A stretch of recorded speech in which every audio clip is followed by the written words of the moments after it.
পিঠেটা তৈরি করার জন্য একটা নারকেলকে কুড়িয়ে নিলাম, গোবিন্দভোগ চালটাকে গুঁড়ো করে নিয়ে দুধটাকে ঘন করে জাল দিয়ে নিলাম। দিয়ে নলেন গুড়, নকুনদানা, বাতাসা, কিশমিশ, কাজু সব জাল দিতে বসালাম। মাঝে মাঝে ফেনা উঠলে সেগুলো ফেলে দিলাম। পুরো গলাতে ৭ দিন লাগলো।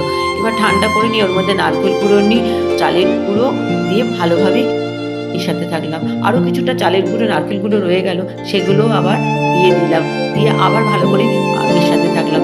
ভালো করে মিশিয়ে নেওয়ার পরে যে জাল দিয়ে রেখেছি দুধটা, সেটাকে এবার ঢেলে দিলাম। সেটাকে পুরো দুধটাকে এভাবে মেশাতে থাকলাম। মেশানোর পরে এবার গ্যাস জ্বালিয়েই মিডিয়াম আঁচে কড়াই বসিয়ে দিয়ে পিঠেটাকে নাড়তে থাকলাম। কয়েকটা তেজপাতা দিয়েও আবার নাড়তে থাকলাম। পুরো পিঠেটা কমপ্লিট হতে লাগলো 15 মিনিট।